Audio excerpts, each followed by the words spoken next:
अच्छा, अब नेक्स्ट है पेज नंबर 13 ओपन कर लें। पेज नंबर 13 पे अदर बायोलॉजिस्ट की हेडिंग डली हुई है। ठीक है, अदर बायोलॉजिस्ट से मुराद ये है, हमने लास्ट टाइम पढ़ा था कि मुस्लिम बायोलॉजिस्ट के बारे में, यानी जितने भी मुस्लिम बायोलॉजिस्ट हैं उनका क्या कंट्रीब्यूशन था बायोलॉजी की फ़ील्ड में, उसकी एडवांसमेंट में, उसकी डेवलपमेंट में।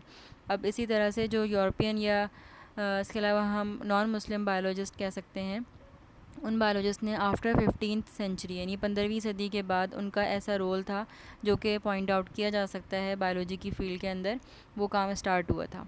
ठीक है, तो यहाँ पे 1 बाय 1 साइंटिस्ट के नाम लिखे हुए हैं और उनके मेन इंपॉर्टेंट वर्क लिखे हुए हैं जो उन्होंने बायोलॉजी की फ़ील्ड के लिए किए थे। सबसे पहले है विलियम हार्वे। ठीक है, उन्होंने क्या डिस्क्राइब किया था, सर्कुलेशन ऑफ ब्लड। अगर आप लोगों को याद हो तो जब हमने मुस्लिम बायोलॉजिस्ट पढ़ा था तो सर्कुलेशन ऑफ ब्लड किसने डिस्क्राइब किया था, याद है, इब्नुल नफीस ने। ठीक है, इसी तरह से विलियम हार्वे ने भी आफ्टर 15th सेंचुरी डिस्क्राइब किया था सर्कुलेशन ऑफ ब्लड को। नेक्स्ट है साइंटिस्ट गैलीलियो। गैलीलियो का बहुत लोगों ने नाम सुना होगा। गैलीलियो ने क्या बनाई थी, invented microscope to examine small micro organisms. ठीक है, छोटे छोटे जो माइक्रो ऑर्गेनिजम्स होते हैं, यानी ऐसे ऑर्गेनिजम्स जो कि हमें नेकेड आई से या अपनी नॉर्मल आई से नज़र नहीं आ सकते।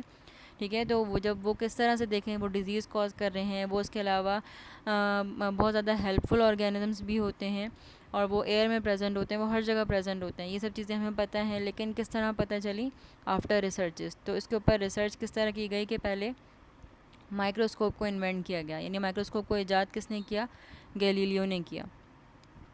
इसके बाद है next Robert Hooke. Robert Hooke ने डिस्कवर किया था सेल को, the basic unit of living organism.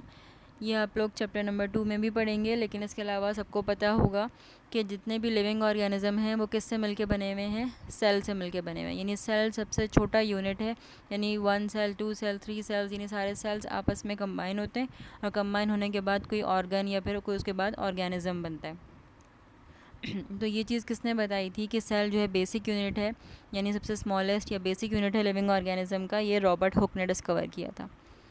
इसके बाद है लीनियस, जिसको हमने हिस्ट्री ऑफ बायोलॉजी में मैंने सी लीनियस या कार्लस लीनियस के नाम से भी बताया था, ये वही है लीनियस। इन्होंने क्या बताया था, क्लासिफिकेशन के मेथड डिस्क्राइब किए थे और इसके अलावा इन्होंने नॉमेनक्लेचर भी दिया था। ठीक है, इसीलिए इसको फादर ऑफ टेक्सोनोमी भी कहा जाता है। अब यहाँ पर 3 टर्म्स आप लोगों की समझने की हैं। एक तो है व्हाट इज़ क्लासिफिकेशन, दूसरी चीज़ है नॉमेनक्लेचर और थर्ड है टेक्सोनोमी। ठीक है, क्लासिफिकेशन का मतलब है, जिस तरह मैंने आप लोगों को पहले भी बताया था हिस्ट्री ऑफ बायोलॉजी के अंदर, कि क्लासिफिकेशन का मीनिंग है कि ऑर्गेनिज़म्स को उनकी सिमिलैरिटीज़ और उनकी डिससिमिलैरिटीज़ या उनके स्ट्रक्चर और प्रॉपर्टीज़ के हिसाब से उनको डिफरेंट क्लासेस में या डिफरेंट ग्रुप्स में डिवाइड किया जाए। ठीक है, तो ये किस तरह किया जाए, इसका मेथड बताया था लीनियस ने, इसलिए इसको हम कहते हैं मेथड्स ऑफ क्लासिफिकेशन। इसके बाद यहाँ पर है इसने क्लासिफिकेशन के बाद एक नॉमेनक्लेचर भी दिया था। नॉमेनक्लेचर का मतलब होता है the method of giving names. ठीक है, जब इसने ग्रुप्स दे दिए तो ग्रुप्स और क्लासेस बनाने के बाद उन ग्रुप्स को, उन क्लासेस को या उन ऑर्गेनिजम्स को साइंटिफिक नेम्स दिए थे। एक जो प्रॉपर कॉमन नेम्स होते हैं, ठीक है, कॉमन नेम्स जैसे प्लांट का है, कोई भी मस्टर्ड प्लांट है या एनिमल है, फ्रॉग है, लेकिन उसने उसके नेमिंग्स कर दिए थे साइंटिफिक नेमिंग्स। ठीक है, वो किस बेस पर किए थे, क्या मेथड था, वो मेथड या नेम का नेमिंग करने का मेथड क्या कहलाता है, नॉमेनक्लेचर। ठीक है, अच्छा, इसको फादर ऑफ टेक्सोनोमी कहा जाता है। टेक्सोनोमी अगर आप लोगों को याद हो, जब हमने ब्रांचेस ऑफ बायोलॉजी पढ़ी थी तो ब्रांचेस ऑफ बायोलॉजी में टेक्सोनोमी की भी एक हमने ब्रांच पढ़ी थी। अब आप लोग पीछे जाएँ, जाके टेक्सोनोमी की डेफिनेशन पढ़ें, तो टेक्सोनोमी की डेफिनेशन ही यही है कि इस ब्रांच के अंदर क्या किया जाता है कि ऑर्गेनिज़म को उनकी सिमिलैरिटीज़ और डिससिमिलैरिटीज़ की बेसिस पर क्लासिफाई किया जाता है। ठीक है, तो जब इसने ये काम किया तो ये क्या हो गया, टेक्सोनोमी की ब्रांच हो गई। तो टेक्सोनोमी का इसीलिए इसको फादर कहा जाता है।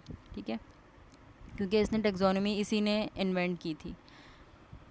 नेक्स्ट है Schleiden and Sovan. Schleiden and Sovan 2 scientist थे, उन्होंने क्या किया था, detail structure of plants and animal के ऊपर वर्क किया था, फाइनली फॉर्मुलेटेड सेल थ्योरी।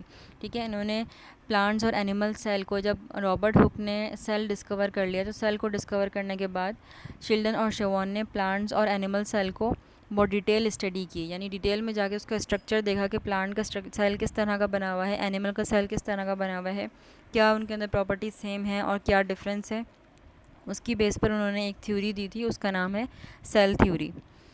इसके बाद है लुईस पास्चर। लुईस पास्चर भी एक साइंटिस्ट हैं, उन्होंने डिस्कवर किया था बैक्टीरिया को as cause of many diseases like tuberculosis. जैसे आप लोगों को पता है कि बैक्टीरिया, वायरस, फंजाई, ये सारे के सारे माइक्रो ऑर्गेनिज़म हैं, यानी ऐसे स्मॉल ऑर्गेनिज़म जो हमें नॉर्मल आई से नज़र नहीं आते, लेकिन ये अपना कोई ना कोई वजूद रखते हैं और उनका कोई ना कोई फंक्शन होता है। तो ये वाले बैक्टीरिया लुईस पास्चर ने क्या डिस्कवर किया था, वो वाला बैक्टीरिया डिस्कवर किया था जो कि डिजीज़ कॉज करते हैं, जैसे कि ट्यूबरक्लोसिस, यानी जिसको हम आम ज़बान में टीबी भी कहते हैं, टीबी कहते हैं।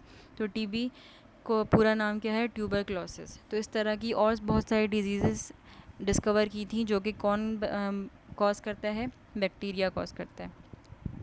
इसके बाद है जे लिस्टर। जे लिस्टर ने क्या डिस्कवर किया था, एंटीसेप्टिक।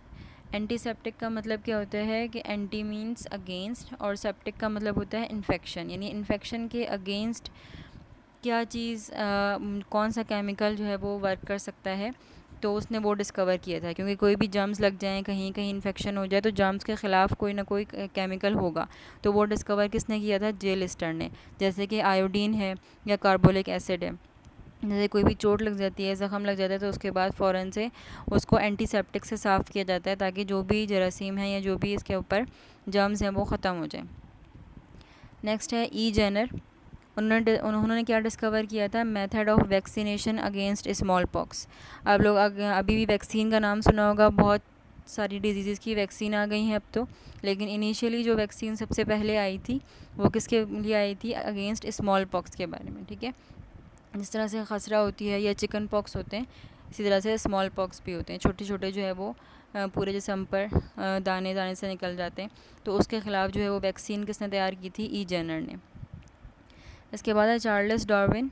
चार्ल्स डार्विन की जो बहुत फेमस बुक है लिखी थी उसने, ओरिजिन ऑफ स्पीशीज़ के नाम से, और उसने क्या बताया था, evolution of different species through natural selection, यानी कि किस तरह से कुदरत जो है वो डिफरेंट स्पीशीज़ को एवोल्यूट करवाती है, यानी एक स्पीशी से दूसरी स्पीशी निकलती है और पिछले ऑर्गेनिज़म जो है वो ख़त्म होते जाते हैं और नए ऑर्गेनिज़म अपने कुछ चेंजेस के साथ साथ जो है वो आते रहते हैं। एवोल्यूशन से मुराद ये होता है कि नया ऑर्गेनिज़म बनना कुछ चेंजेस के साथ। ठीक है, ये एवोल्यूशन, ये हम डिटेल में इंशाल्लाह लास्ट चैप्टर्स है उनमें पढ़ेंगे तो समझ आएगा, लेकिन आपको यहाँ पे ये बात याद रखनी है कि डार्विन ने ओरिजिन ऑफ स्पीशीज़ बुक लिखी थी, और इसके साथ साथ उसने यानी ये स्पीशीज़, यानी जो बुक थी ये किसके ऊपर थी, एवोल्यूशन के ऊपर थी। अच्छा, नेक्स्ट है जॉर्ज जॉन मेंडल। इन्होंने फेमस लॉ ऑफ हेरिडिटी दिया था and laid the foundation of genetics. ठीक है, हेरिडिटी मैंने आप लोगों को पहले भी बताया था कि व्हाट इज़ हेरिडिटी, यानी जब हम जेनेटिक्स यानी ब्रांचेस ऑफ बायोलॉजी जब हमने पढ़ी तो उसके अंदर हमने जेनेटिक्स भी पढ़ी थी। तो जेनेटिक्स ब्रांच है बायोलॉजी के अंदर, जिसके अंदर हम क्या स्टडी करते हैं कि वो कैरेक्टरिस्टिक्स जो कि ट्रांसफ़र हो रहे हों, यानी मदर्स फादर यानी फर्स्ट जनरेशन से सेकंड जनरेशन के अंदर, उनके चिल्ड्रन के अंदर, तो ये क्या कहलाता है, हेरिडिटी कहलाता है। और इसकी स्टडी किसके अंदर की जाती है, जेनेटिक्स के अंदर, इसीलिए इनको क्या इन्होंने फादर ऑफ जेनेटिक्स भी कहा जाता है मेंडल को।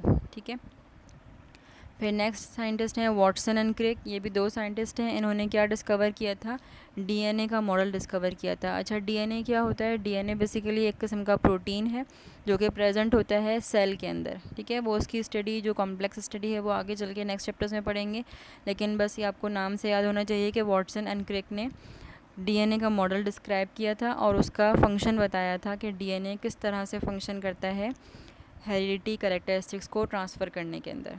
ठीक है।